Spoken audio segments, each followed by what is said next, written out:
자, 우리 그 루터의 그 회심을 예전에 봤고, 또 종교개혁이 일어날 수밖에 없었던 여러 가지 배경들, 그리고 그 배경들은 사실은 누가 주장하고 있었다? 하나님이 주장하시어 하나님이 종교개혁의 불씨를 당기신 거다.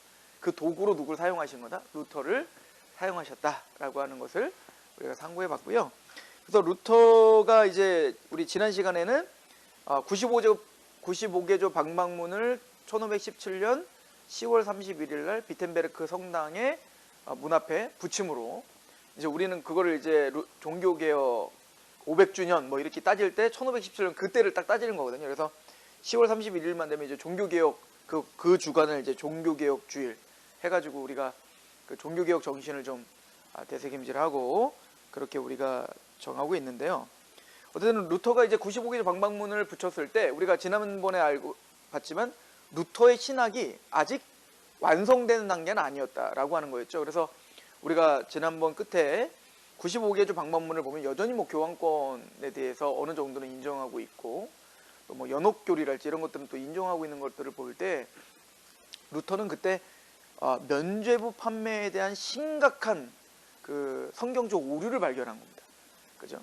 그래서 이제 루터가 우리 지난 예전에 봤듯이 이제 그 비텐베르크 대학교에서 시편을 강의하면서 또 자신의 어떤 인간의 죄됨을 깨닫게 됐고, 로마서를 강의하면서 오직 하나님의 은혜와 믿음에 대한 고민들을 하게 되고, 또 갈라디아서와 히브리서를 또 강의하면서 이제 그 정확한 하나님의 교리들을 배워가고 있는 찰나였는데, 이런 그때 요한 테첼이 와서 그 면죄부를 판매하는 그런 황당한 이야기들을 보면서 사실은 큰 충격을 받았고, 두 가지라고 했죠. 또 하나는 성물 숭배 사상.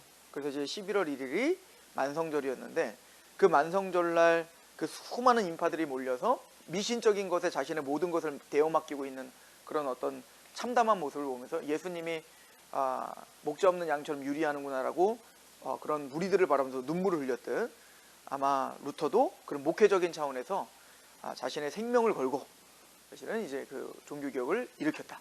물론 이제 루터는요, 이것이 카톨릭의 큰 파장을 일으킬 거라는 건 예상했겠죠.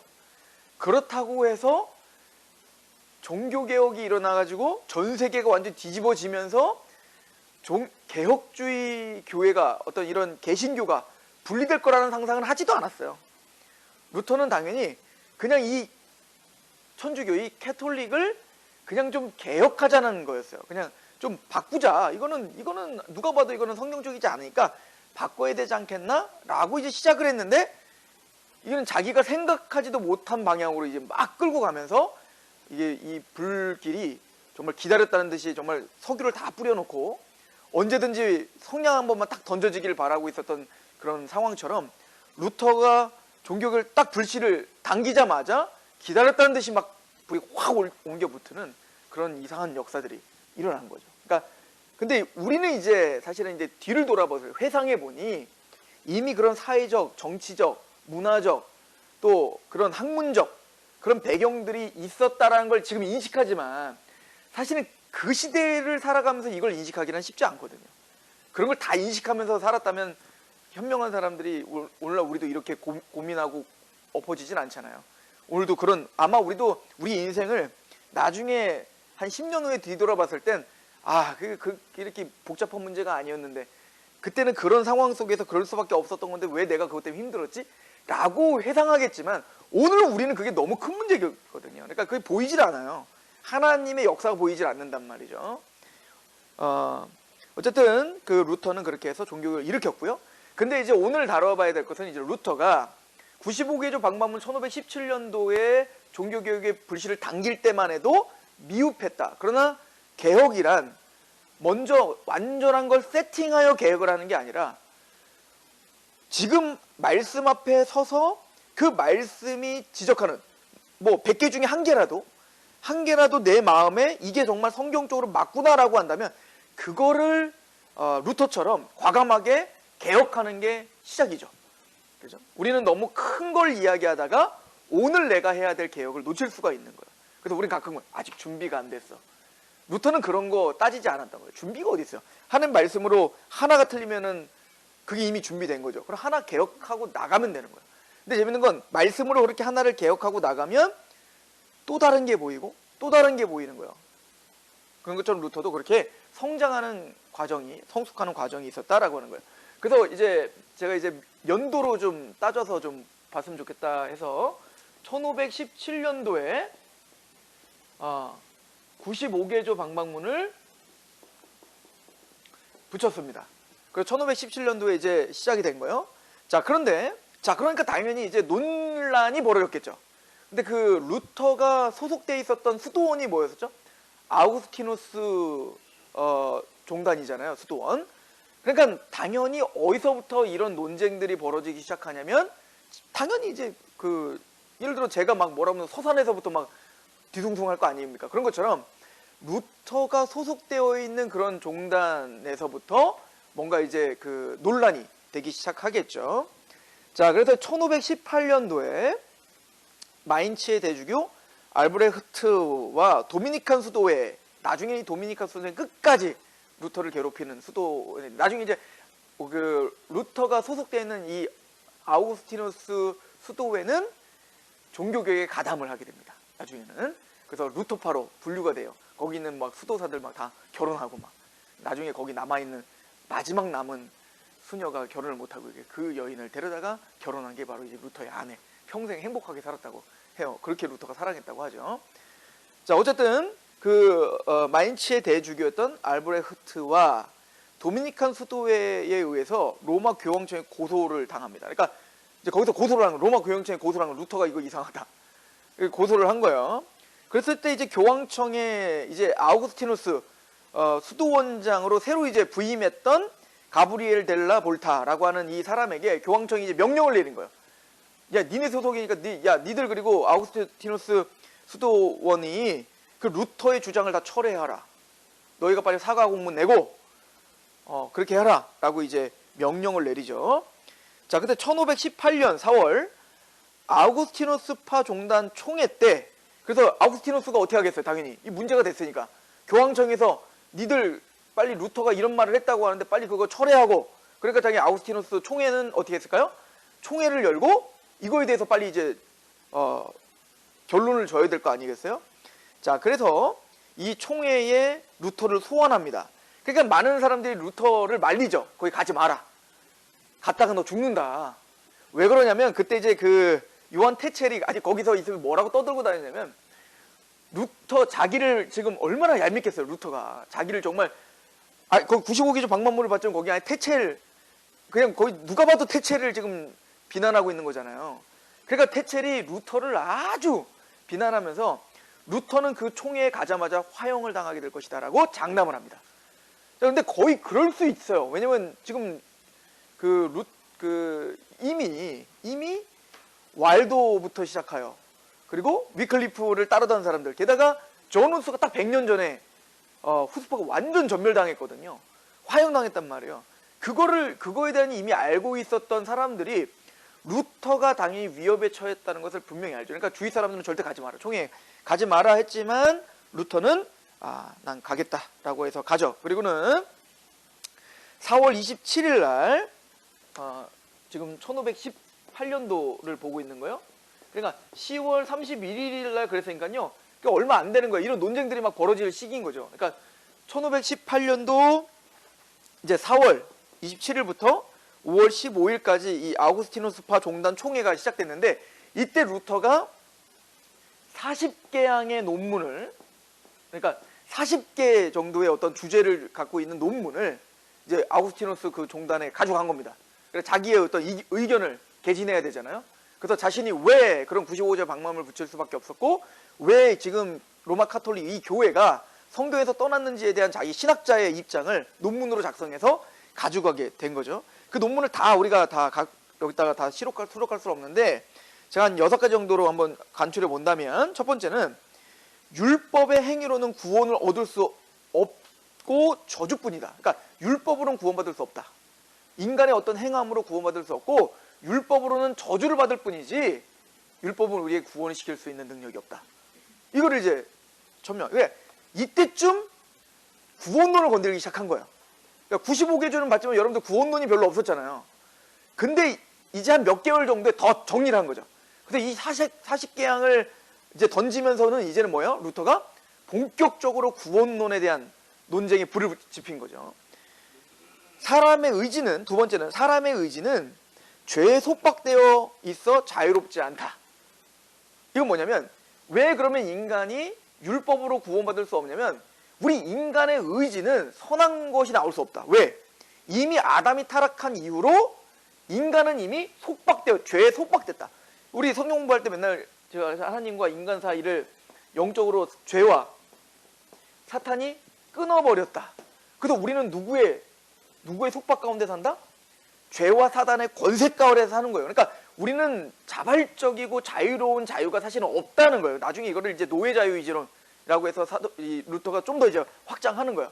근데 이 40개항을 할 때 두 번째 중요한 거는 사람의 의지는 죄에 속박되어 있기 때문에 율법을 지킬 수 있는 힘이 없다요. 이건 나중에 우리 그 칼빈 5대 교류에서 말하는 전적 부패, 전적 무능, 이거는 동일한 이야기인 거죠. 인간은 죄에 속박되어 있기 때문에 율법을 하나도 지킬 수 없는 거다. 우리는 다 전적 무능하다.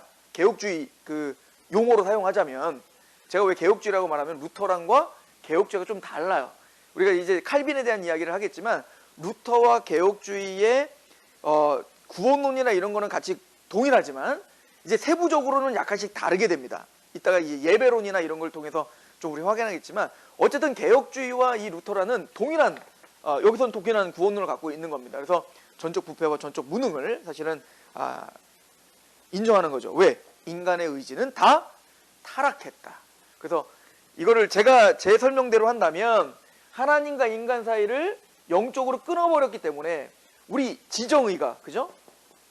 지정의가 하나님을 알고 하나님을 사랑하고 하나님 말씀에 순종하는, 이게 온전한 하나님의 형상이었는데 죄와 사탄이 하나님과 우리 사이를 끊어버리니까 우리는 하나님을 알 수 없게 된 거다. 그러니까 죄와 사탄이 우리를 얽어매니까 하나님을 아는 지식이 없죠. 그리고 하나님을 사랑할 수 없으니 누굴 나 자신을 사랑하게 돼요. 그러니까 이기적이게 된 거죠. 이 이기적인 욕망과 이기적인 자유의지가 바로 죄의 속박 아래 있는 거죠. 루터의 말대로 한다면. 그러니까 행하는 것마다 뭐예요? 하나님의 말씀대로 자유의지로 기쁜 마음으로 하나님 말씀에 순종하는 게 아니라, 그거는 불편한 거죠. 누구의 의지대로 살아요? 내 의지대로 살죠. 내 욕심대로, 내 탐심대로. 그리고 사도 바울은 이걸, 탐심은 우상숭배, 우리 모두 우상숭배자가 되었다 라고 하는 거야. 이걸 에베소 4장이 뭐라고 하죠? 총명이 어두워지고 무지해짐으로, 마음이 굳어짐으로 스스로 방탕히 방임하여 욕심대로 행하는 자, 이 이기적인 존재, 이것이 뭐다? 영적 죽음의 상태다. 이제 이 루터는 바로 이런 죄와 죄의 속박 아래 우리는 그런 자유의지가 없는 자들이다 라고 하는 것을 이제 강조한 겁니다. 사실은 근데 이걸 루터가 왜 이렇게, 생각해 보세요. 루터가 무슨 배짱으로 이걸 얘기했을까요? 두 가지입니다. 사실은 첫 번째는 성경입니다. 성경이 이걸 너무 잘 지지해주고 있기 때문에 루터는 거침없이 얘기할 수 있었고, 두 번째는 교부입니다. 특별히 어거스틴의 은총론을 루터는 섭렵한 거예요. 그래서 어거스틴의 구원론을 기반으로, 왜? 성경이 그렇게 얘기하고 있다. 그리고 우리들이 그렇게 위대하게 생각하고 있었던 어거스틴이 이런다 라고 하는 제대로 된 그 학문과 준비가 이런 담대함을 갖게 한 거죠. 사실 알아야 이렇게 담대하지, 모르면 이렇게 담대하죠. 아, 그런가? 이렇게 되는 거죠. 근데 루터는 굉장히 담대하고 있었다. 왜? 성경과 어거스틴에 대해서 아는 거야. 그리고 왜 우리가 교회사를 공부하냐면요, 첫 번째는 성경 공부를 통해서 성경을 알아야 되고요, 두 번째는 그 성경을 해석하고 성경을 해석하는 역사가 어떻게 되는 이 교회사를 통하여 우리가 서 있는 게 정말 어디에 서 있는지를 아는 게 우리 신앙에도 확신하게 설 수 있는 거예요. 누군가가, 야, 니네 교회 이상한 거 아니야? 네가 이상한 거지 라고 어디서 담대함을 얻느냐? 우리는 두 가지인 겁니다. 첫 번째, 말씀을 통해서 변증해내고, 하나는 위대한 믿음의 사람들을 통해서 또 동일하게 얘기하는 거야 라고 우리는 사실은 변증해낼 수가 있는 거거든요.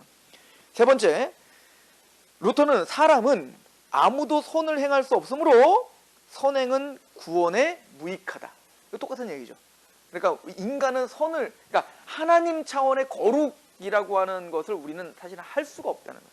그러니까 우리가 인간적으로 좀 누구 도와주고 이런 걸 아예 못한다는 얘기가 아니라, 사실은 근데 그런 것들도요, 누굴 도와줘야지라는 동기와 태도까지 다 살펴보면 사실은 다 내가 칭찬받고 싶어하는 그런 동기들이 있는 거예요. 그러니까 태부까지 다 살피시는 하나님의 기준 앞에 보면 선행이라는 건 없는 거예요. 그러니까 이제 예수님이 부자 청년이 와갖고 어떻게 하면 영생 얻을 수 있습니까? 그랬더니 야, 누가 영생을 얻는다고 어떻게 행해야 영생 얻는다고 물어봤니? 율법 다 지켜 이렇게 말했잖아요. 근데 와서 제일 먼저 뭐예요? 선한 선생님이라고 말했을 때 예수님 뭐라고요? 누구를 선하다 하느냐? 하나님 외에는 선한 이가 없다. 무슨 사실은 거룩한 하나님의 기준으로 보면 선한 사람이 하나도 없는 거예요, 사실은. 그러니까 선행이라고 하는 것, 우리가 뭔가 행한다는 것, 하나님의 기준의 차원에서 본다면 우리는 하나도 거기에 합당한 자가 없다. 그러므로 인간의 선행은 구원에 무익하다. 이걸 이제 루터가 이야기를 한 거죠. 다 이해가시죠? 여러분들 수준이 높으신 겁니다. 네 번째, 그래서 인간에게는 자유의지가 없고 어떤 의지? 노예 의지만 있다. 이게 40개 한 그 논문에 이미 수록되어 있는 내용이었던 거예요. 노예 자유의지론이라고. 나중에 이제 이거를 그 에라스무스와 이제 반격을 하면서 책 한 권을 쓰지만 이미 여기에도 이제 수록이 되어 있는 거죠. 다섯 번째, 중세신학은 영광신학이라고 비판하고, 이 영광신학이라는 게 사실은 좋은 의미에서 영광신학이 아니라, 영광신학이 맞죠. 왜냐면 예수 그리스도께서 부활하시고 영화롭게 되고 마침내는 하나님의 영광이 드러나게 하는 신학이어야 되는 건데, 여기서 말하는 영광신학이라는 거는요, 예수님의 십자가를 다 잃어버린 신학이다 이거예요. 예수님의 십자가는 저 뒷전으로 두고 자기들이 선행을 해서 자기들이 영광받고 자기들이 뭔가 거룩하게 돼서 막 교황이 영광받고, 그리고 막 그 거룩한 세인트들, 그죠? 성자들이 막 영광받고, 이런 신학은 지금 잘못된 신학이다 이거예요. 기독교는 철저히 십자가 신학이어야 된다. 이걸 강조한 겁니다. 십자가를 떠나서는 우리는 아무 말도 할 수 없다. 십자가를 통해서 우리가 구원받는 거, 십자가를 통해서, 그러니까 십자가 외에는 자랑하지 않기로 결정했노라. 또 십자가 외에는 가르치기로 가르치지 않기로 결정했노라. 십자가 외에는 내가 알지 않기로 결정. 이게 지금 사도 바울이 자신의 서신서에서 말하는 세 가지 십자가에 대한 결심이거든요. 그러니까 바울은 이걸 이해했던 거예요. 왜 루터는 바울이 십자가 외에는 자랑하지 않게 했는지를 알았던 거죠. 그래서 루터는 철저히 모든 신학의 중심에 뭐가 있기를? 십자가 신학이 있어야 된다라고 하는 것을 강조한 겁니다. 그런데 너무 사변적으로 잡다한 신학에 빠져있다. 이거를 지금 루터는 사실은 이야기하고 있는 거예요. 자, 그리고 여섯 번째, 중세신학이 그래서 인간의 자유의지와 아리스토텔레스의 철학의 지배를 받고 있다고 비판하고, 우리가 지금까지 이 교회사를 잘 배워오셨다면 이게 뭔 말인 줄 알아요. 중세시대의 신학을 뭐라고 했었죠? 스콜라 신학이라고 했고, 이 스콜라 신학, 스콜라 철학은 뭐예요? 신학에 뭐를 가미했어요? 철학, 이성을 가미했는데, 사실은 신학보다 뭐가 더 우월해요? 이성인 철학을. 근데 철학 중에서 또 무슨 철학? 플라톤 철학도 아니고 아리스토텔레스 철학이에요. 그러니까 무슨 사변적이어야 되겠다. 너무 사변적으로 빠져버린 거죠. 그래서 루터는 왜 아리스토텔레스와 도대체 성경이 뭔 관계냐 이거죠, 한마디로. 근데 지금 중세 카톨릭의 신학은 성경적인 게 아니라 아리스토텔레스적이다. 이건 잘못된 거다. 이걸 이제 논박한 거죠. 그래서 아리스토텔레스 철학의 지배를 받고 있다고 비판하고, 바울은 아우구스티누스의 은총신학을 강조하였다. 무슨 얘기냐면, 이제 바울이 지지하는 건 사실 이제 아우구스티누스, 그러니까 지금 어디에 많이 이제 이 철학자들에게 우리가 너무 집중하지 말고 누구에게 집중하자. 교부였던 어거스틴. 그 어거스틴이 뭐라고 했는지가 더 중요한 거 아닌가? 어거스틴 바울을 어떻게 해석했는가? 근데 어거스틴은 은총론이나 이런 큰 대작을 통해서 하나님의 은혜와 인간의 무가치함, 인간의 전적 무능을 다 말하지 않았는가? 그런데 지금 중세 카톨릭은 이미 1000년이라는 시간을 지나오면서 이미 그랬던 그 신학들을 다 잃어버렸다. 그리고는 아리스토텔레스의 철학에 잠식당해버린 거다. 이렇게 이제 사실은 논박을 하게 된 거죠. 자, 이때 이제 루터는 굉장히 냉정하고 그리고 정중한 태도로 하나하나 잘 논박을 했다고 해요. 그래서 이거를 거기 참여하고 있었던 많은 사람들 중에 루터의 그런 태도와 명확한 그의 논리를 보면서 회심한 사람들이 있었다고 합니다. 아니, 종교개혁자들은 이제 뭐가 있긴 한 거 봐요. 칼빈도 그래, 칼빈도. 존 칼빈도 그냥 그 방청하러 갔다가 하도 카톨릭 애들이 막 교부 얘기하고 성경 얘기하는데 저기 종교개혁 그쪽에 서는 사람들이 자꾸 말을 못하니까 잠깐 나가갖고 저기 성경으로 다 얘기했더니 그쪽에서 막 교부 얘기했더니 어거스틴 은총론 몇 조 그러면서 막 다 외워가지고 다 얘기하니까 그 사람들 완전 압도해가지고 그러면서 칼빈이 확 뜬 거거든요. 근데 그걸 보면서 또 많은 사람들이 또 회심하는 역사도 일어나고 막 그러거든요. 그러니까 하나님의 강력한 뭔가 도구로서 쓰임 받은 거죠, 진짜 루터가. 그죠? 그리고 루터는 그만큼 준비되어 있었던 겁니다. 그죠? 그래서 그때 굉장히 유명한 사람 중에 마틴 부처라고 하는 종교개혁자가 그때 루터의 그걸 본 큰 감명을 받은 사람 중에 한 명이 마틴 부처가 있고요. 또 비르텐베르크의 개혁자인 요하네스 브란즈. 저 이 사람 모르는 사람이에요. 근데 이 사람 처음 들었는데 나중에 한번 연구해 볼게요. 근데 어쨌든 이런 사람들도 이제 그 루터에게 큰 감명을 받고 종교개혁자의 길로 가게 된 그 사건이 이 바로 하이델베르그 논쟁입니다. 자, 이러니까 하이델베르그 논쟁을 통해서 루터를 더 짓눌러 버리려고 했는데 루터가 더 영웅이 돼버린 겁니다. 자, 그러다 보니까 하이델베르그 종교회의 회개를 명령받아. 그러니까 그럼에도 불구하고 이제 루터에게 너 잘못됐다, 회개하라 라고 이제 결론을 내렸겠죠. 그죠? 그 하이델베르그 그 논쟁에선. 자, 근데 루터가 당연히 그 회개를 거부했습니다. 그랬더니 이제 도미니칸 수도사들은 교황청에 이제 막 투서를 놓는 거죠. 이대로는 안 된다. 루터 안 변한다. 얘 징계해야 됩니다. 이렇게 이제 막 투서를 계속 놓게 되는 거예요.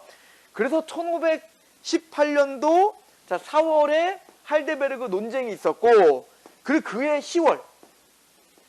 자, 그 10월에 교황 레오 10세는 도미니칸 수도원의 프리 에리아스라고 하는 박사에게 야, 도대체 루터가 뭘 얘기하는지 루터 좀 연구해봐. 이렇게 된 거죠. 그래서 루터 교황청이 이제는 이 한 교수에게 그 루터를 연구해서 발표해라.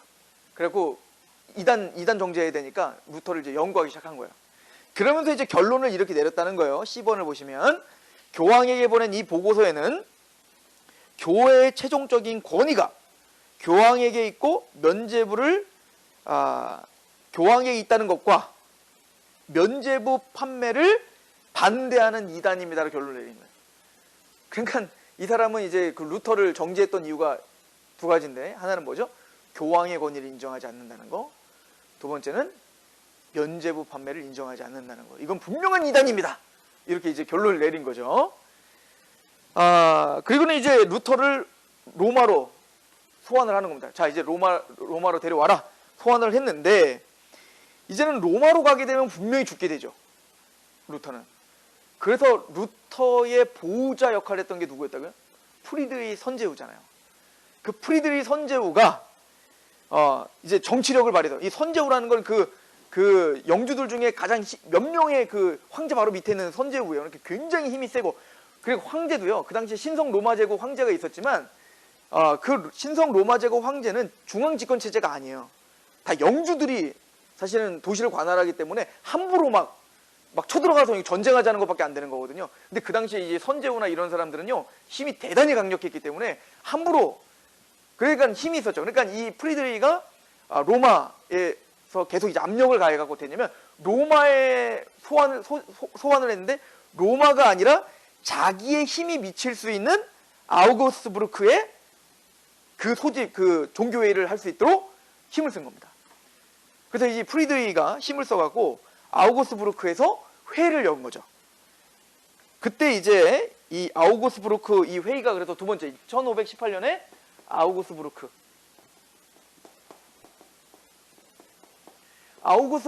회의를 열었는데, 그때 이 루터와 정면으로 부딪혔던 신학자가 누구냐면 카제탄이라고 하는 신학자라고 해요. 카제탄.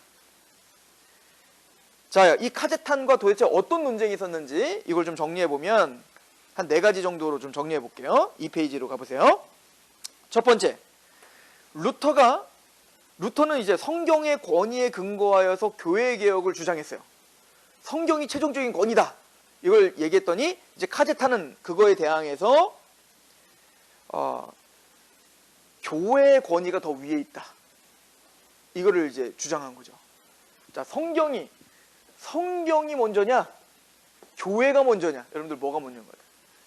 자, 카톨릭은 뭐라고 생각하는 거냐면 성경 66권 누가 정했어? 교회가 정했잖아. 그러니까 성경의 권위 누가 준 거야? 교회가 준 거야. 이렇게 말하는 게 카톨릭의 주장입니다. 가만히 들어보세요. 그것도 좀 맞는 거 같지 않아요? 그렇잖아요. 누가 이거 권위 줬어요? 교회가 줬잖아. 근데 종교개혁자들은 나중에 칼빈이 이걸 굉장히 또 그 기독교 강요에 굉장히 이걸 체계적으로 잘 논술을 하는데요. 아니다 이거예요. 성경의 권위는 교회가 준 게 아니라 성경은 원래 권위가 있었고 그 성경의 권위가 교회를 만든 거다 라고 말하는 겁니다. 이게 왜 그런 거 아니? 예를 들어서 교회가 먼저 생겼냐? 성경이 먼저 생겼냐? 성경이 먼저다. 왜? 성경은 누가 썼어요? 사도들이 썼잖아요. 그 사도들이 전해준 말씀으로 교회가 만들어진 거지, 교회가 만들어진 다음에 요거는 성경 요거는 아니다 이렇게 할 수 없다는 거죠. 그래서 이미 교회라고 하는 행정 시스템이 세워지기 전에 이미 베드로조차 바울이 쓴 서신을 성경으로 받아들였다고요. 이해가세요? 그러니까 누군가가 성경이다 아니다를 결정한 게 아니라 바울이 사도였기 때문에 바울이 쓴 그 서신은 그냥 교회의 기초석이 되는 거라고요. 이거를 그래서 에베소서 2장 20절에 너희들은 사도들과 선지자들 더 위에 세우심을 입었다라고 말하는 겁니다.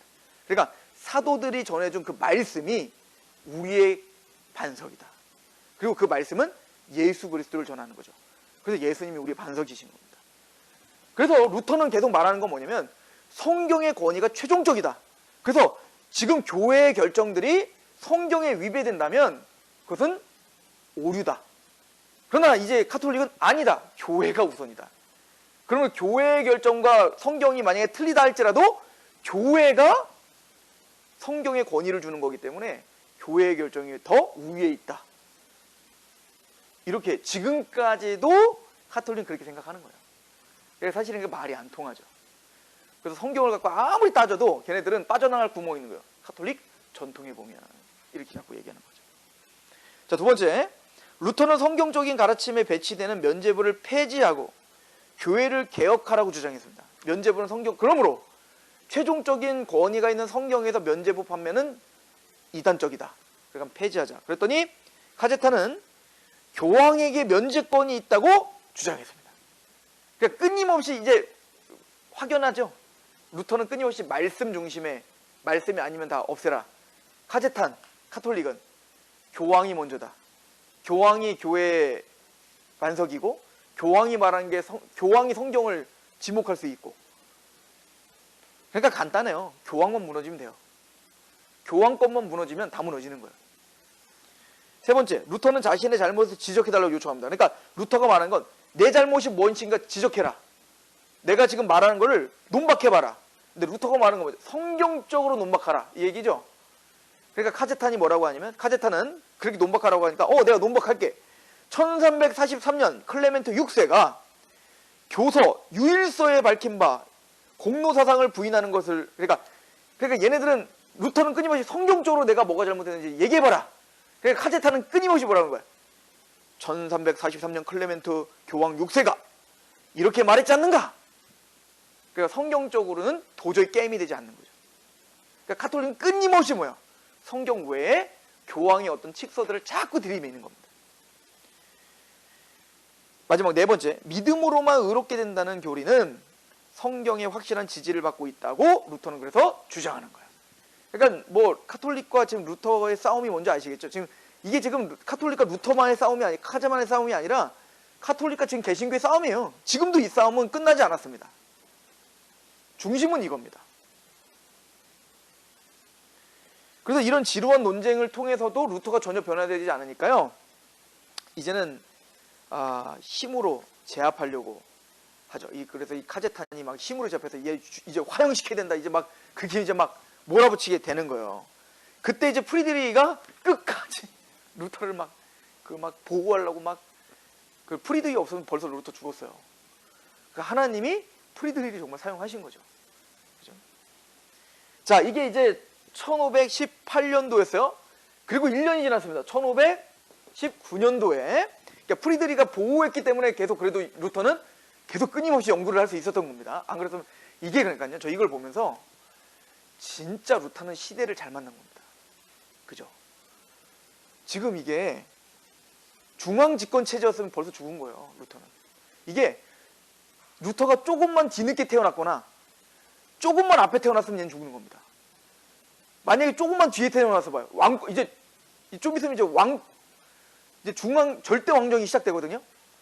그때 태어났으면 이거 왕이 죽이라고 하면 죽이는 거예요. 근데 그 신성 로마 제국의 그 카를 5세가 아무리 죽이고 싶어도 프리드리히가 딱 영주가 딱 보호하니까 죽일 수가 없는 시대인 겁니다.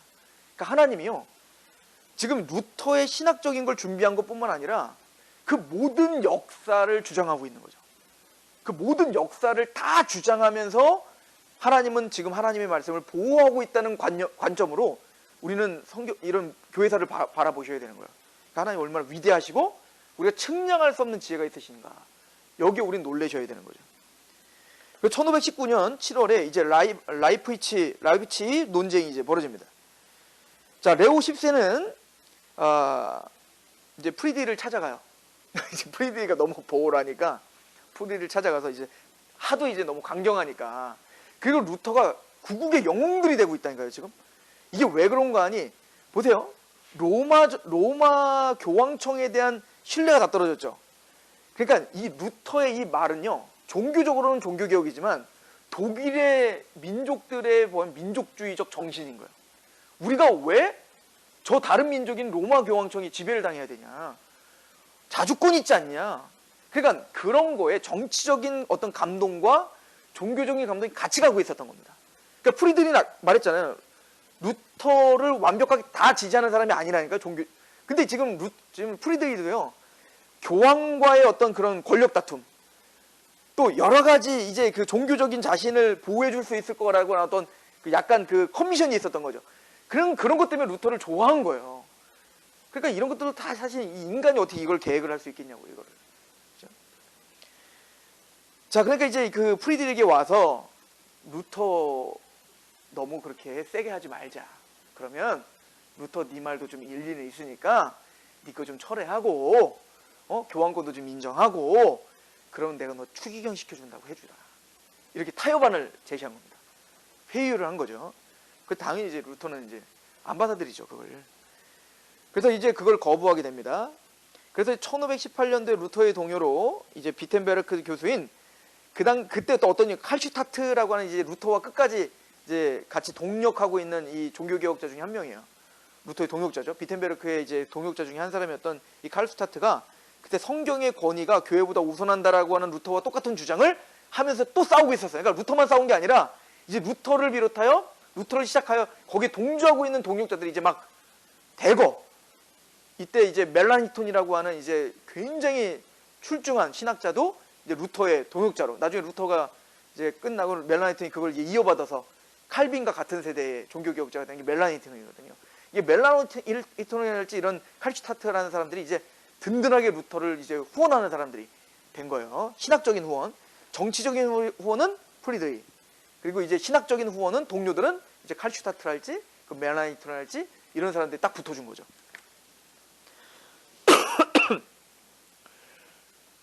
자, 이때 이제 라이프치히 이 논쟁에서는 이제 또 루터와 대적하는 사람이 에크라고 하는 신학자인데요. 이 신학자가 이제 또 이 루터와 이제 막 공개 토론을 하게 되고 막 그렇게 됩니다. 그때 이제 루터 측에서는 루터, 아까 말했던 C번을 보시면 루터, 칼슈타트, 멜라니튼, 이 사람들이 루터의 편이 돼서 이제 같이 회의에 참석합니다.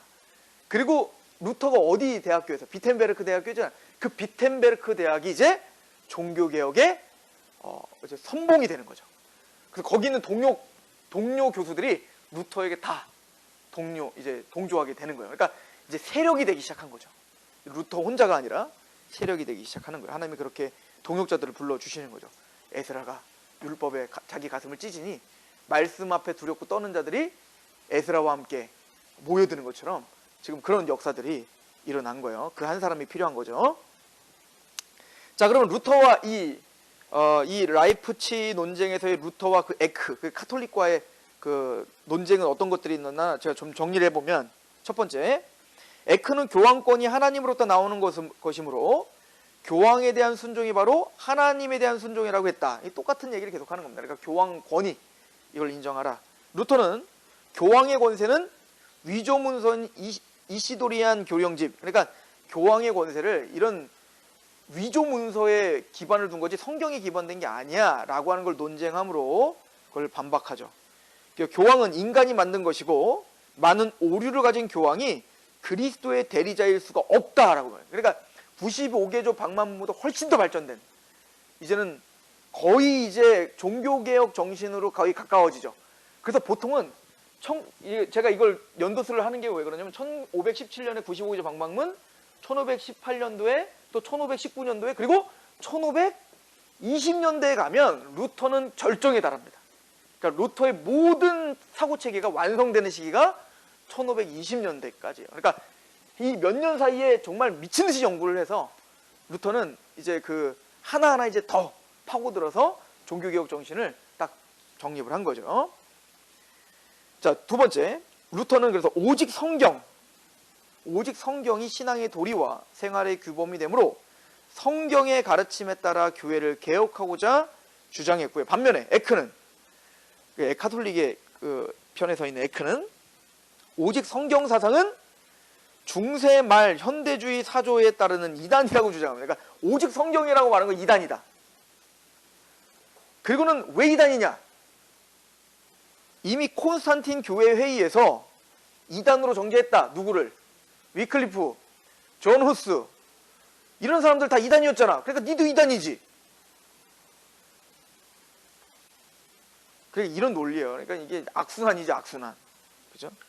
그러니까 루터가 말을 합니다. 3번. 에크는 루터의 사상이 콘스탄스 교회회에서 이단으로 정죄된 위클리프와 보헤미아의 개혁자 존 후스의 사상과 일맥상통하니 루터가 이단이다 라고 말을 했다면, 루터는 위클리프나 후스가 이단적 사상을 가진 게 아니라 개혁자들을 정죄한 교회가 잘못을 범한 거다 라고 말한 거야.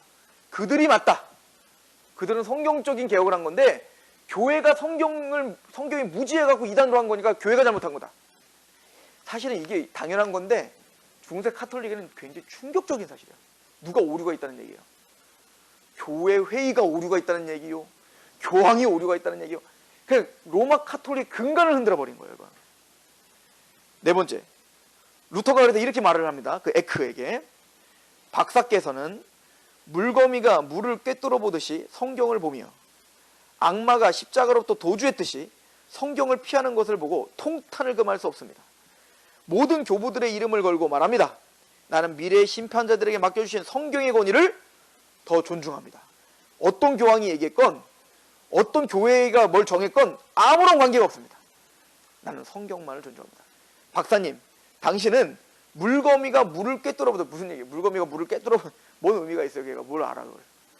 그런 것처럼 모른다는 얘기죠. 성경을 정말 무식하게 보고 있는 거예요. 가려서 보고 있는 겁니다. 또 악마가 십자가로부터 도주하듯 교회가 십자가를 증거하고 십자가 앞에 복종해야 되는데 십자가에서 더 멀어지려고 도주하는 악마처럼 지금 교회가 완전 변질됐습니다. 얘긴 교황 악마입니다. 이거랑 똑같은 얘기로 들리지 않겠어요? 다섯 번째, 에크는 면죄부와 고해성사가 교회 전통에 근거한 것이므로 교회가 따라야 한다. 그러니까 끊임없이 이 카톨릭은 뭐예요? 교황, 전통, 루터는 오직 성경. 이게 확연하죠. 이거 여러분들 카톨릭 지금도 변화된 거 하나도 없습니다. 똑같아요.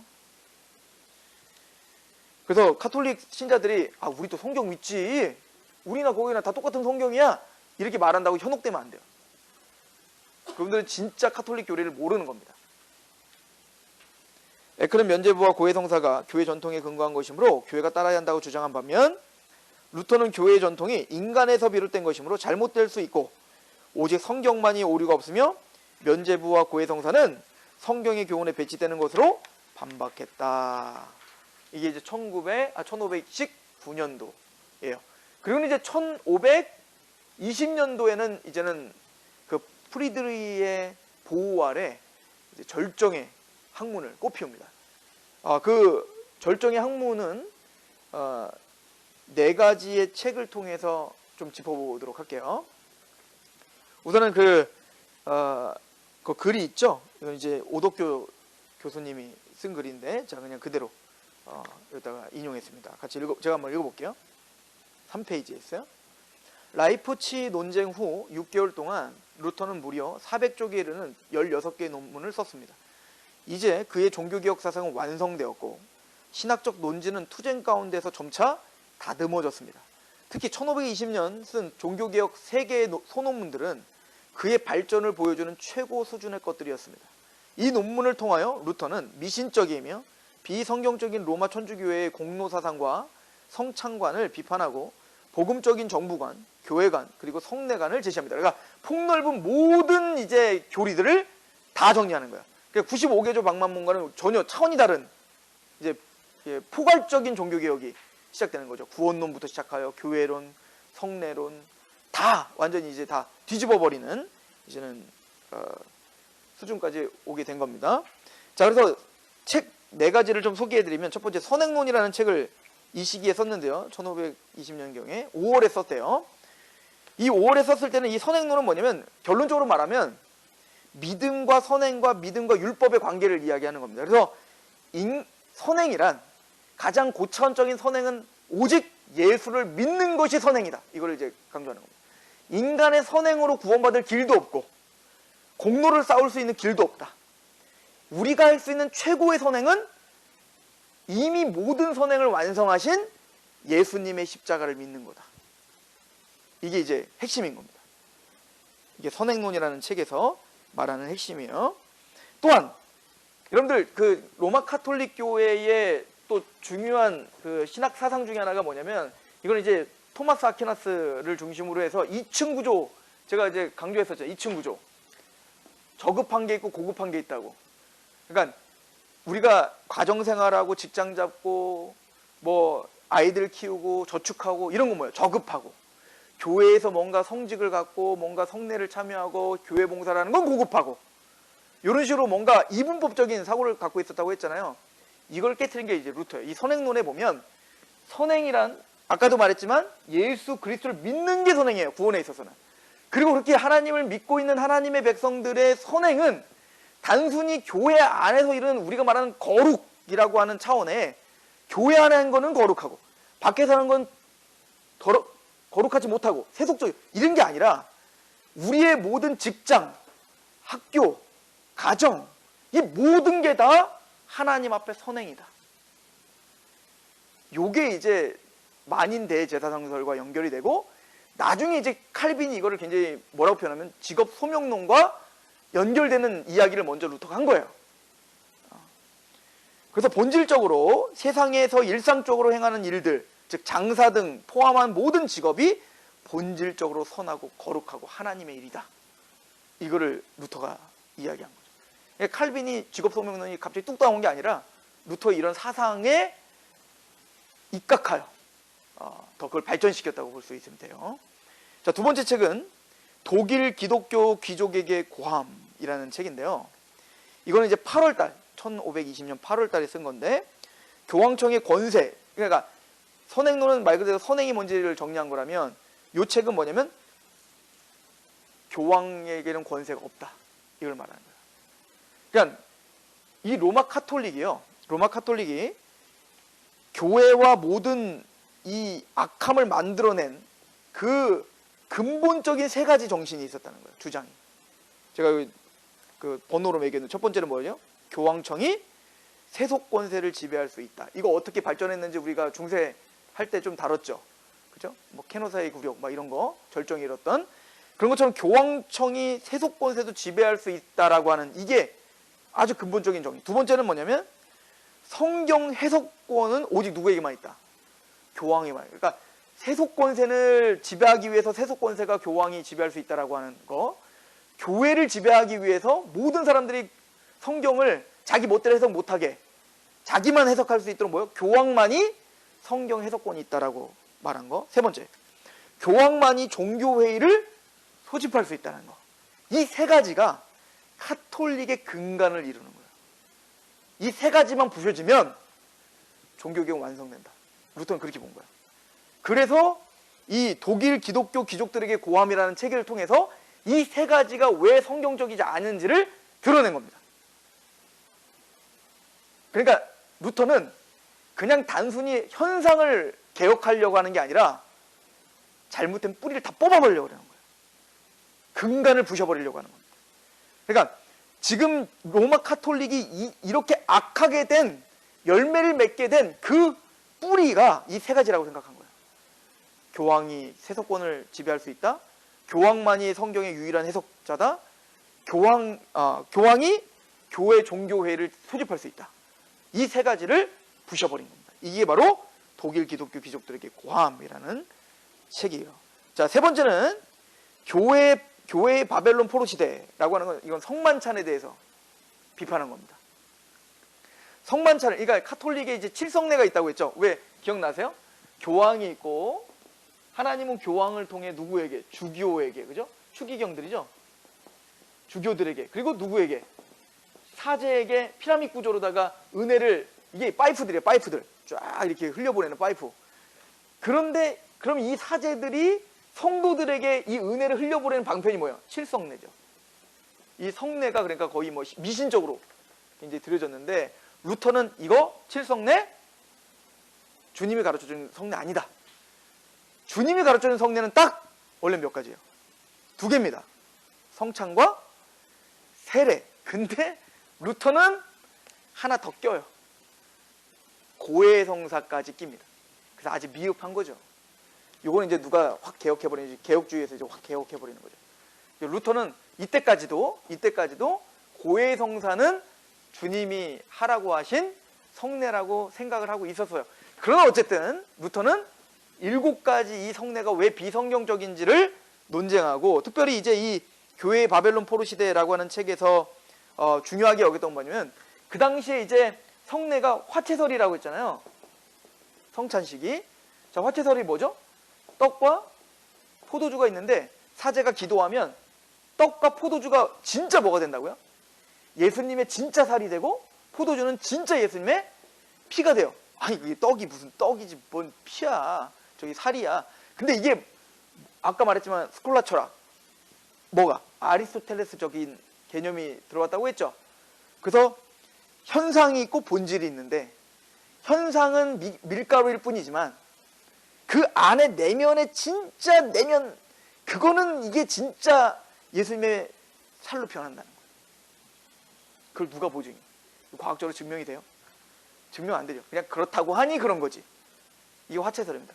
그러다 보니까 이게 진짜 떡이고 진짜 포도주라고 생각하니까 어때요?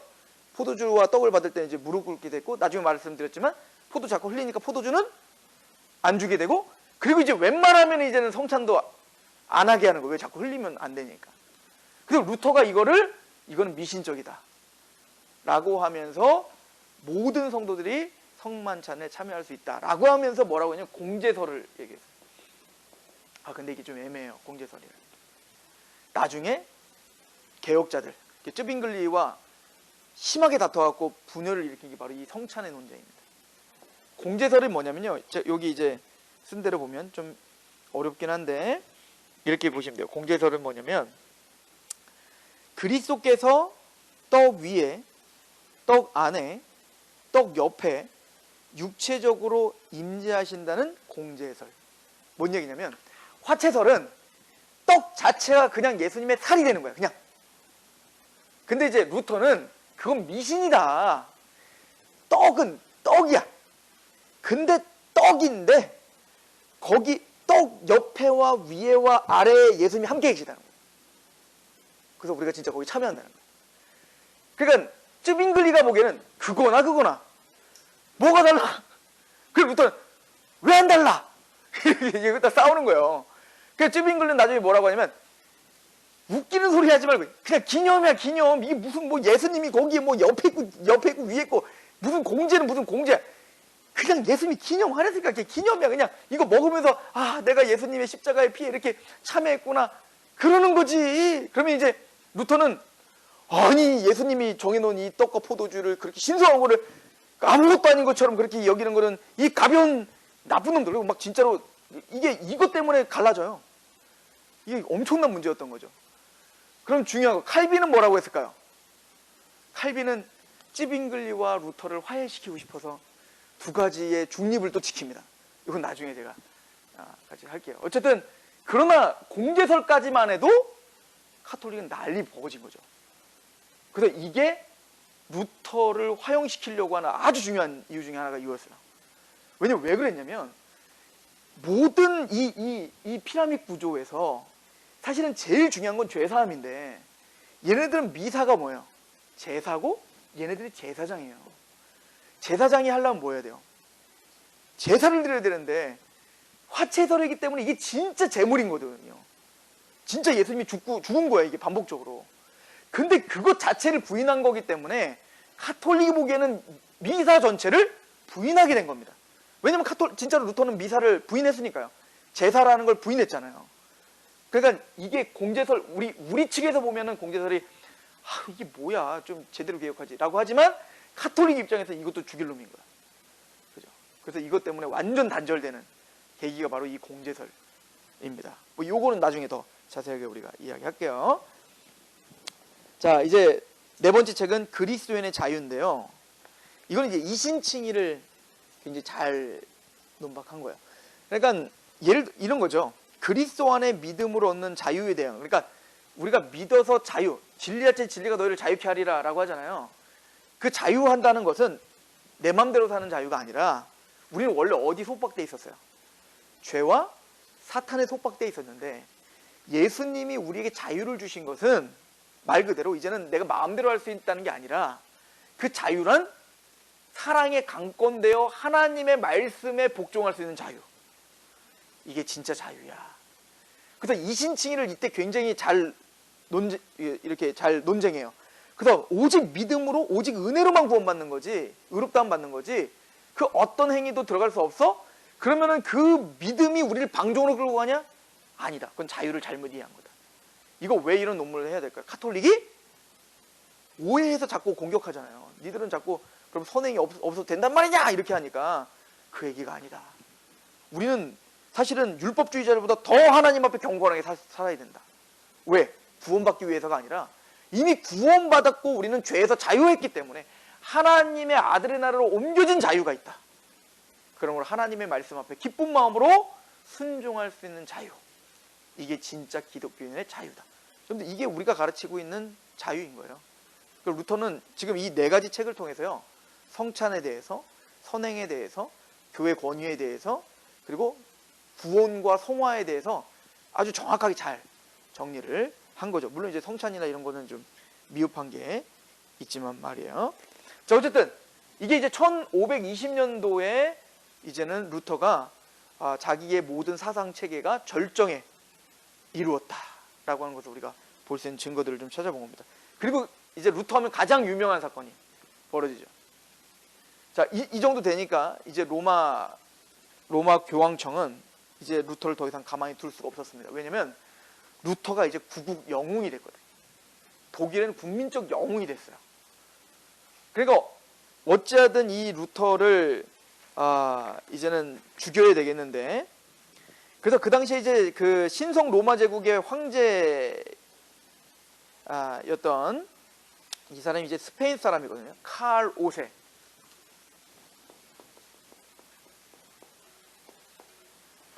여러분들 지금도 스페인은 국교가 카톨릭이죠. 그죠? 포르투갈이나 이런 데는 다 카톨릭이잖아요. 스페인은요, 나중에 우리가 이제 청교도 시대도 쭉 영국 이제 그 종교개혁이 다뤄보면 아시겠지만 항상 껴들어가지고 카톨릭 편에서 저기 개혁자들 다 죽이는 앞장서는 또 지원하는 데가 바로 스페인이에요.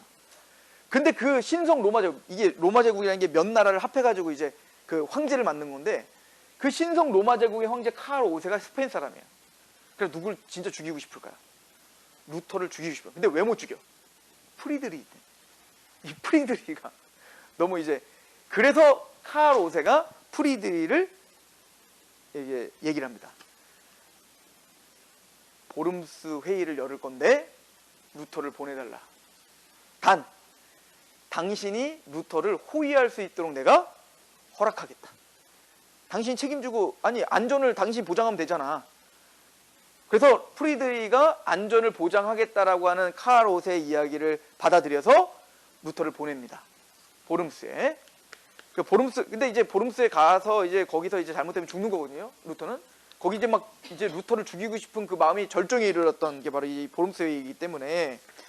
그래서 이 보름스 회의가 1521년이에요. 그러니까 이 모든 절정에 이르렀던 그 다음에 1521년 4월 달에 이제 보름스 회의가 이제 열리는 겁니다. 그래서 카를 5세가 이 보름스 회의를 열어놓고, 근데 사람들이 이제 이때는 진짜 적극적으로 루터에게 뭐라고 할까요? 절대 가지 마라. 가면 너 죽는다. 라고 말할 때 루터가 굉장히 유명한 말을 합니다. D번을 보시면 D번. 살기 위해 비굴하게 숨는 것보다 죽더라도 자신의 입장을 밝히는 게 맞다.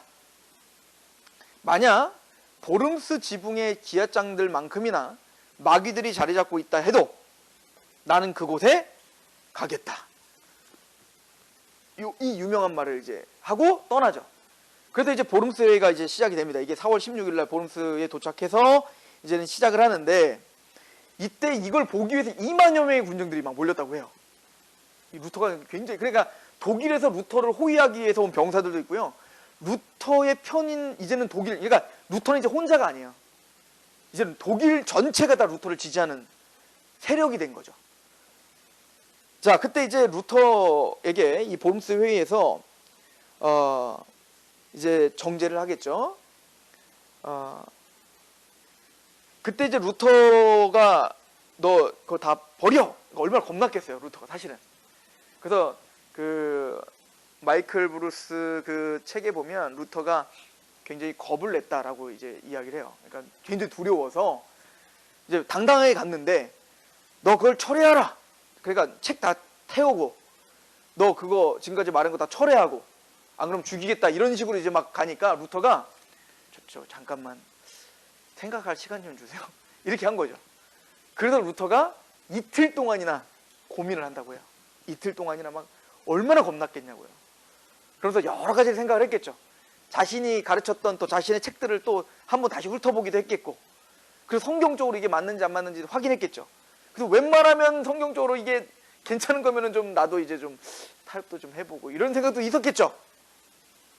근데 루터가 이렇게 결론을 내려요. 다시 이제 이틀 후에 나와서 성경의 증거와 평범한 이성에 어긋나지 않는 한 저는 아무것도 철회하지 않을 것이며 철회할 수도 없습니다. 왜냐하면 양심에 거스르게 행동하는 것은 안전한 것도 옳은 일도 아니기 때문입니다. 저는 어떤 다른 방도를 취할 길이 없습니다. 제가 여기 섰으니 하나님 도우소서 아멘 하고 외친 후에 그 자리에서 무릎을 딱 꿇었다고 하죠. 그러니까 루터는 이 말이 굉장히 이게 종교개혁의 어떻게 보면 힘인 거예요. 뭐라고 말하냐면, 내 양심에 거리끼는 행동을 하는 것은 안전한 것도 아니고 옳은 것도 아닙니다. 이 안전한 것도 아닙니다가 저는 굉장히 은혜가 됐거든요. 왜 그랬냐면, 지금 이 양심이라는 건 성경에서 말하는 선한 양심을 말하는 거예요. 하나님의 말씀으로 작동하는 양심을 말하는 거거든요.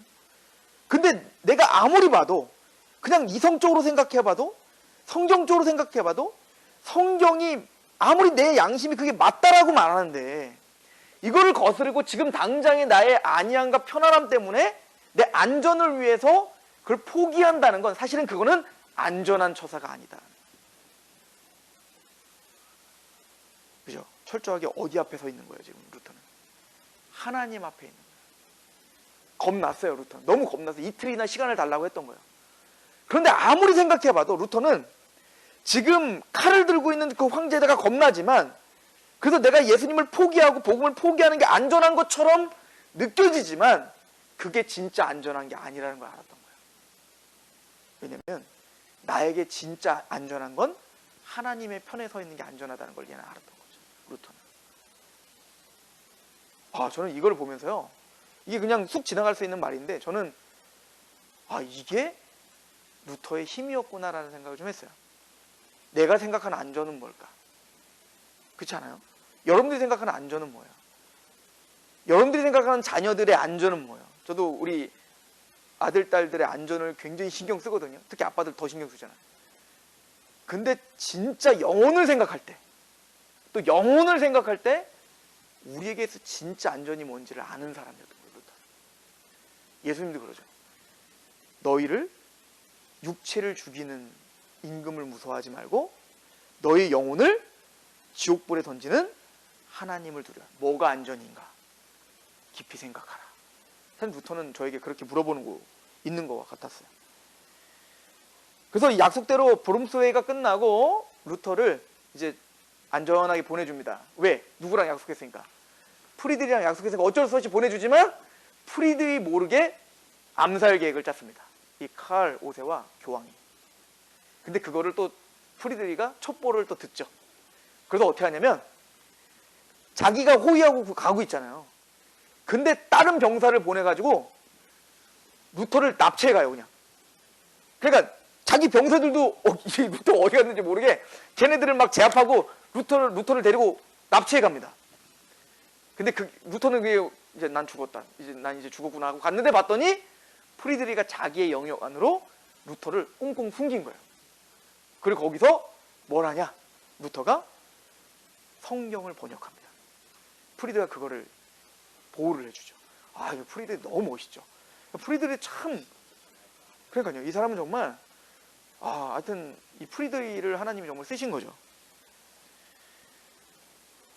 그리고 이 루터의 단호한 모습, 이거에 누가 충격을 받냐면요. 독일 사람들은 막 이제 환호성을 치지만 칼 5세와 교황이 충격을 받죠. 그래서 보름스 칙서를 밝혀요. 그래서 이제 뭐냐면 루터를 정죄하고 그의 모든 책은 다 불사르고, 근데 죽이진 못해. 왜? 프리드리가 있으니까 그 영지 안에 들어갈 수가 없는 거예요. 그래서 이 루터를 4월 24일 날 프리드리는 아이제나흐 근처에 발트부르크 성, 이게 이제 이것도 이제 프리드리가 이제 관할하는 성이죠. 그런 성에 루터를 안전하게 이제 놓고 거기서 저술 활동과 성경 번역을 이제 하게 해주죠. 자, 이 루터의 이 모습을 보면서 종교개혁은 더욱더 불이 지펴집니다. 루터의 그 단호한 모습, 이거에 많은 사람이 감명을 받고 합니다. 자, 그러면 루터들은 어떤 개혁들을 했을까요? 첫 번째는 성경 번역을 했습니다. 아까도 말했지만 프리드리가 이제 보호해 주므로 10개월 정도를 거기서 머물면서 성경 작업을 했고요. 그리고 거기서 나와서도 조금 더 해서 한 1년 정도를 해서 신약 성경을 번역했는데, 그 당시에 독일어로 번역된 게 있어요. 근데 루터의 번역에 의미가 있는 건 헬라어에서 직접적으로 독일어로 번역했다는 겁니다. 그러니까 지금까지는 뭐예요? 라틴어를 번역한 거기 때문에 오류가 있죠. 근데 루터는 아예 그 에라스무스가 번역해놓은 헬라어를 이제 직접 독일어로 번역을 했고, 그리고 1522년도 9월에 독일어 된 성경 초판이 나왔고 1534년도에는 신구약 전체를 출판하게 됩니다. 그래서 루터는 계속 말했지만 오직 성경을 이야기했기 때문에 가장 심혈을 기울였던 게 뭐예요? 성경 번역을 해서 모든 독일인들에게 성경을 이제 보급하는 거예요. 재밌는 건요, 이거는 근데 이제 종교사에서도 중요하지만 독일 역사에도 중요한 사건이에요. 왜냐면 이제 독일에 이제 여러 방언들이 있을 거 아니에요. 근데 루터가 쓰고 있는 것을 표준어가 된 거예요. 왜냐면은 지금 성경 번역을 다 뭘로 했냐면 루터가 쓰고 있는 그 방언을 표준어로다가 성경 번역해서 전국으로 배포했잖아요. 그 뒤로 지금 독일어가 쓰고 있는 표준어는 루터가 쓰고 있는 그 방언이 표준어가 됐다고 해요. 그러니까 그 독일 역사 속에서 굉장히 중요한 사건이에요. 그러니까 독일은요, 루터는 단순히 기독교에서만 중요한 인물이 아니라 독일 역사 전체에 굉장히 중요한 사람이 그러니까 루터의 종교개혁은 또 민주주의, 이것과 굉장히 연결되는 또 사상이 또 있어요. 나중에 보면. 자, 두 번째는 당연히 예배개혁입니다. 말씀으로 개혁하면 제일 먼저 개혁하는 게 바로 예배개혁인데요. 그래서 공중예배의식이라고 하는 책을 발간해가지고, 그러니까 여러 가지 것들을 다 없애고 설교 중심의 예배를 만들었고요. 특이할 점은 그 당시에는 뭐가 이렇게 있었냐면 성가대가 있었거든요. 성가대 중심에 보여주는 찬양에서 회중 찬양으로 바꿨습니다. 다 같이, 그리고 다 알아듣기 쉬운, 또 부르기 쉬운. 그래서 이제 루터 같은 경우는 이제 그 당시에 독일 민요를 개사해가지고 이제 쉽게 부를 수 있도록 많이 했던 사람이 이제 루터가 그리고 찬송가도 많이 작사 작곡도 했죠. 뭐 예주는 강한 성이, 이게 다 이제 루터가 이제 작곡을 하고 작사를 했던 것들이죠. 또 이제 가톨릭의 미사 때마다 드렸던 십자가 반복적인 제사는 그 미신적이라는 것을 얘기했고, 그래서 이제 단번에 예수님이 단번에 속죄를 이뤘다. 그리고 강단 중심의, 설교 중심의, 강해 중심의 예배로 바꿨다라고 하는 거고요. 근데 이제 그 개혁주의와 장로교와 이제 루터란이 좀 달라지는 게 여기 또 하나 더 발견되는데, 아까 이제 성찬식도 다르지만 예배의 관점이에요. 그러니까 쉽게 얘기하면 루터는 성경에 문자적으로 명백하게 기록되지 하지 말아라 라고 안 하면 다 해도 된다, 이런 관점이었어요. 굉장히 열려있는 관점이죠. 그러면 개혁주의는 쯔빙글리를 비롯한 칼빈 같은 경우는 성경에서 말한 것만 해야 된다, 이거였어요. 무슨 차이인지 아시겠어요? 천지 차이예요. 그러니까 루터는 성경에서 뭐 이렇게 하지 마 라고 한 것들 있잖아요. 그런 것들만 안 해도 되고 나머지는 다 우리가 편의상 다 껴넣을 수 있어 라는 개념이에요. 근데 칼빈이나 개혁주의자들은 성경에서 말한 것만 예배의식에 넣어야 돼요, 이렇게 이제 얘기한 거예요. 어떤 게 맞는 것 같아요? 저는 기본적으로는 칼빈이 말하는 게 맞다고 맞아요. 왜 그런 거 아니에요? 그 열매를 보면 압니다. 루터는 너무 수용적이라요. 나중에 루터란은요, 다시 카톨릭으로 회귀한 것처럼 다시 껴들어와요. 그래서 지금 루터란을 보면 분위기가 우리랑 사뭇 달라요. 그러니까 이건 루터의 좀 실수예요. 근데 루터가 그렇게 했었던 그 심정은 뭐였냐면요, 너무 과도하게 개혁을 추진하다 보면 성도들이 시험 들 것 같아서 그랬던 거예요. 그러니까 성도들을 배려한 겁니다. 너무 과도하게 다 제재를 해버리면 성도들이 그것 때문에, 사실은 그게 사실 본질이 아닌데 그것 때문에 좀 그들을 이제 배려해 주냐고 그랬는데, 이걸 열어놓은 게 사실은 조금 아쉽기도 하죠. 그러면 또 이 개혁주의에서 말하는 게 다 옳으냐?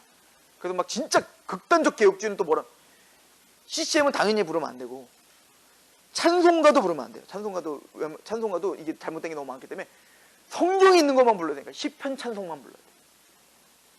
그래서 지금 개혁주의를, 극단적 개혁주의를 추종하시는 분들은 시편 찬송 아니면 다 거의 뭐 사탄 취급하죠. 그 음미, 그 제네바에서 칼빈이 이제 불렀던 그걸 그대로 갖고 와서 오늘날도 그걸 불러야 된다라고 이제 강조를 합니다. 제가 보기엔 양극단을 다 피하시는 게 좋습니다. 그렇죠? 자, 어쨌든 이 교회 이제 예배 개혁이 이렇게 일어났다라고 하는 겁니다. 이제 교육과 이 사람들, 이 루터는요, 카톨릭이 이렇게 부패한 이유가 뭐라고 생각했냐면 성경 교육이 안 돼서다. 그러니까 결론적으로 루터는 당연히 종교를 일으키면서 뭐를 강조했을까요? 교육에 힘썼겠죠. 그래서 학교를 세웠고요, 대학을 세웠습니다. 그리고 성경을 그래서 보급한 거예요. 그래서 성경을 철저하게 연구할 수 있도록 요리문답서를 제작했습니다. 교리서를 제작한 거죠. 그래서 어른들을 위해서는 대요리문답, 어린아이들을 위해서는 소요리문답을 작성해서 신앙교육을 철저히 시킬 수 있도록 도왔습니다. 자, 우리가 종교개혁하면 이제 오데솔라라고 이야기를 해요. 오데솔라를 이야기하는데 그건 나중에 얘기합시다. 오늘 여기까지 하고, 어쨌든 자, 루터가 종교개혁을 일으키고 카톨릭과 지금 대치점이 뭔지 아시겠죠? 간단합니다. 카톨릭은 교황권이 먼저냐, 우리 개혁주의는 성경이 먼저다, 이 싸움이었다. 그리고 성경이 먼저다라고 하니까 성경적으로 우리가 개혁을 하다 보니까 당연히 뭐를 부셔버려야 돼요? 미신적인 예배를 다 부셔버려야 됩니다. 말씀 중심의 예배를 다시 회복한 거고요. 말씀에서 어긋나는 성례들을 다 없애버린 겁니다. 그리고 또 그 말씀이 중요하니까 당연히 뭐를 심혈을 기울이죠? 교회 교육과 사회 교육을 심혈을 기울이는 거예요. 교육 제도를 정비하는 거죠. 그러니까 교회가 뭘 해야 되는지가 분명한 거예요. 교회는요, 찬양을 화려하지 않아도 돼요. 교회는 어떤 시스템이 화려하지 않아도 된다고요. 교회는 말씀 중심이어야 되고 그 말씀을 잘 가르치고 말씀으로 신앙이 잘 유지될 수 있도록 교육제도가 정비되어야 됩니다. 어른들이나 아이들에게 어떻게 하면 성경을 잘 공부시킬 수 있을까가 그 교회에 생명이 있는가 없는가에 어떻게 보면은 우리가 중요한 평가 기준이겠구나 라고 하는 걸 우리가 볼 수가 있죠. 자, 우리